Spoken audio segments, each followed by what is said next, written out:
हिंदुस्तानियों ने लगभग 250 साल तक अंग्रेजों की गुलामी और मानवीय जुर्मों को सहा है और अंग्रेजों से लड़ते हुए न जाने कितने बच्चे, बूढ़े और युवाओं ने अपना बलिदान देश के नाम दिया है और अंग्रेजों का अत्याचार सहा है।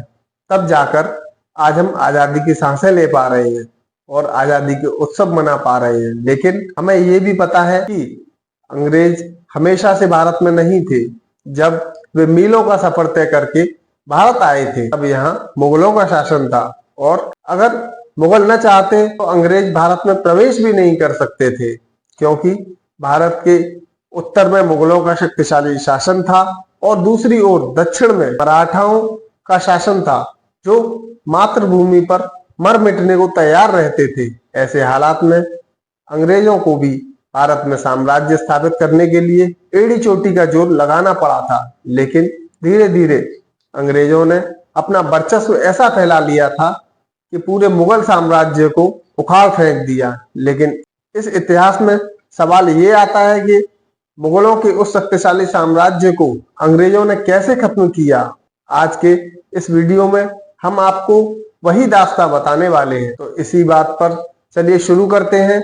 इतिहास का एक और मध्यम इतिहास बताता है कि 16वीं सदी के अंत में भारत इतना संपन्न था कि पूरी दुनिया में जितना उत्पादन होता था उसका लगभग 1/4 उत्पादन भारत में होता था।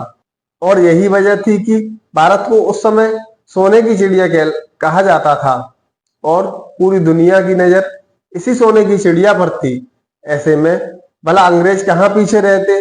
उस समय भारत में सम्राट अकबर का साम्राज्य था और माना जाता था कि अकबर उस दौर का सबसे दौलतमंद बादशाह था।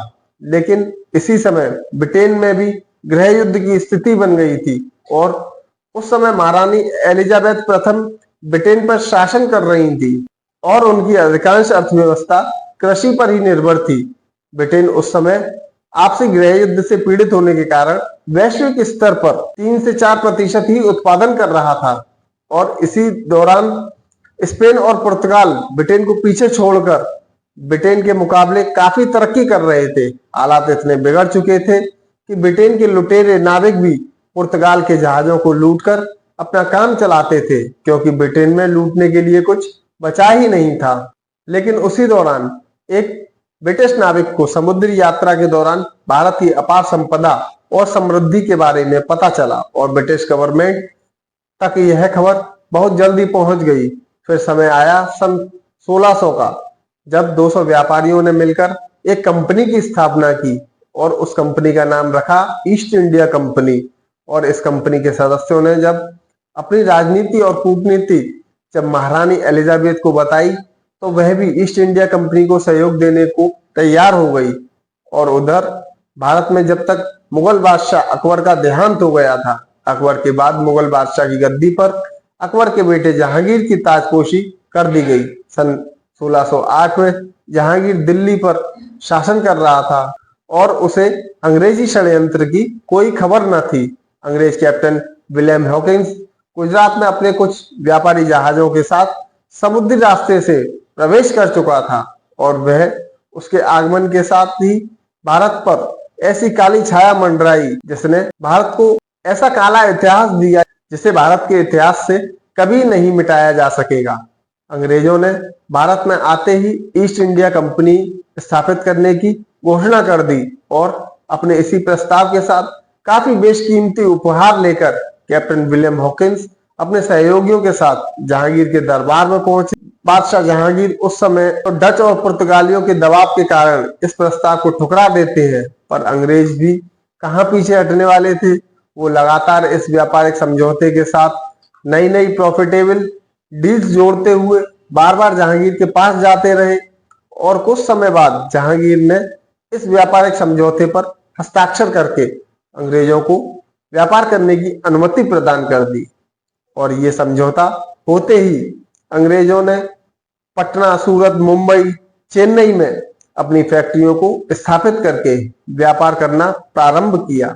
जब अंग्रेजों ने भारत में व्यापार प्रारंभ किया था तो शुरुआत में कंपनी द्वारा यहाँ के लोगों को रोजगार दिया गया और बदले में उन्हें अच्छा वेतन भी दिया, जिस वजह से हिंदुस्तानी शुरुआत में ईस्ट इंडिया कंपनी से बहुत प्रभावित हुए और कई हिंदुस्तानी व्यापारी भी इन फैक्ट्रियों से जुड़ गए। लेकिन यह ज्यादा दिनों तक ऐसा नहीं रहा।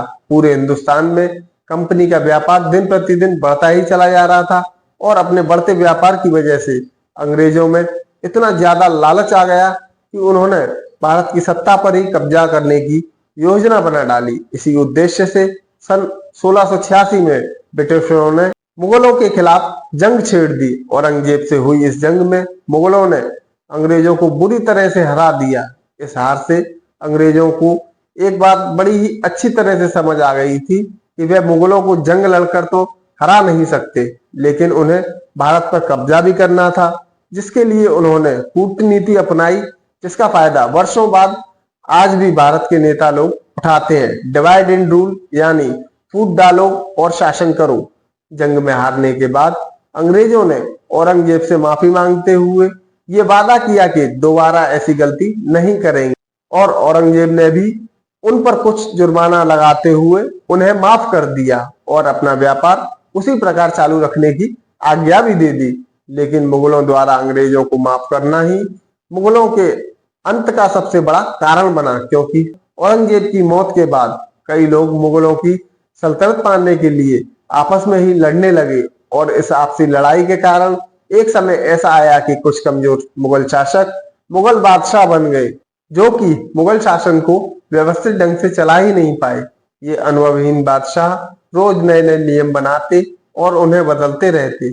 उनकी इसी तरह की बेवकूफियों के चलते अंग्रेजों को मौका मिल गया अपनी चाल चलने का। दरअसल 1717 में मुगल बादशाह ने अंग्रेजों को एक फरमान जारी किया था, जिसमें उन्होंने बहुत छोटी सी रकम सालाना फीस के रूप में देकर बिना किसी लगान या कर के व्यापार करने की अनुमति मिल गई थी। और इसी दौरान पर्सिया के राजा ने मौका देखकर भारत पर आक्रमण कर दिया और ऐसे में मुगल शासक अपनी सत्ता के नशे में इतने खोए हुए थे कि उन्हें अचानक हुए इस आक्रमण के बारे में पता ही नहीं चला और पर्शियन आर्मी दिल्ली तक पहुंच गई और दिल्ली की गद्दी मुगलों के हाथ से लगभग छूट ही गई थी। स्थिति को पूरी तरह बिगड़ती देख मुगल बादशाहों ने तकरीबन 2 करोड़ रुपए और कई बेशकीमती हीरे जवाहरात देकर दिल्ली की सल्तनत को बचाया। इतनी बड़ी लूट के बाद मुगल पूरी तरह से कमजोर पड़ गए और अंग्रेजों की साजिश भी कुछ कुछ उन्हें समझ में आने लगी। पर अफसोस की बात यह थी कि वक्त हाथ से फिसलता जा रहा था और उनका साम्राज्य भी अंग्रेज लगातार भारत पर कब्जा करने की अलग अलग रणनीति अपनाते जा रहे थे, जिसके चलते पहले चरण में उन्होंने बंगाल के नवाब सिराजुद्दौला को तख्त से हटाने के लिए जंग छेड़ दी और साथ ही अंग्रेजों ने वहां के हिंदुओं और मुसलमानों में आपसी फूट डालकर डिवाइड एंड रूल की कूटनीति लागू की, जिसे संभालने में नवाब सिराजुद्दौला नाकामयाब रहे और नतीजा अंग्रेजों के लिए फायदेमंद रहा। प्लासी के युद्ध के दौरान सिराजुद्दौला को हराने के बाद अंग्रेजों ने सिराजुद्दौला के सेनापति को अपने साथ मिला लिया और बंगाल का नवाब बना दिया। भारत पर अंग्रेजों की ताकत और अधिकार भी समय के साथ साथ बढ़ते जा रहे थे। सन 1764 में अंग्रेजी सेना ने बक्सर के युद्ध में अवध के नवाब, बंगाल के नवाब और मुगल नवाब शाह आलम द्वितीय, इन तीनों को हरा दिया। इसके अलावा निजाम और मराठाओं के बीच भी फूट डलवाकर अंग्रेजों ने पहले तो उन्हें लड़वाया, फिर उनकी लड़ाई का फायदा उठाकर खुद उनकी कमजोर सेना को हराकर उनकी रियासतों पर कब्जा कर लिया और अंग्रेजों ने अपनी इसी रणनीति और कूटनीति को अपनाते हुए 18वीं सदी तक भारत के लगभग हर एक क्षेत्र पर अपना संपूर्ण कब्जा जमा लिया, जिसके बाद उन्होंने व्यापार और अपने अधिकार क्षेत्र की अन्य कई चीजों पर अपनी मनमर्जी का टैक्स लगाकर काफी कमाई करी और भारत को अंदर ही अंदर लूट लिया।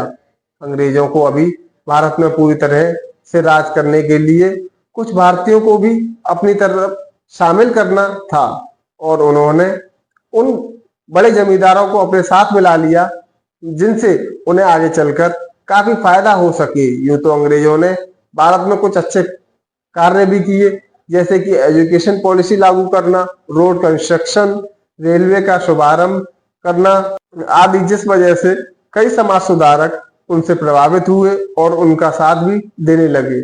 मगर यही विश्वासघात की वजह थी कि 1857 की स्वतंत्रता क्रांति के दौरान कई बड़े जमींदार और समाज सुधारक अंग्रेजों के साथ हो गए, जिनकी वजह से आगे चलकर अंग्रेजों को भारत पर जीत हासिल करने की में मदद मिली। भारत पर जीत के साथ ही मुगल साम्राज्य के आखिरी बादशाह बहादुर शाह जफर को अंग्रेजों ने अपना बंदी बनाकर रंगून की जेल में भेज दिया और उनके बेटे व खानदान के तमाम लोगों को मौत की नींद सुला दिया और पूरे भारत को अपना गुलाम बना लिया।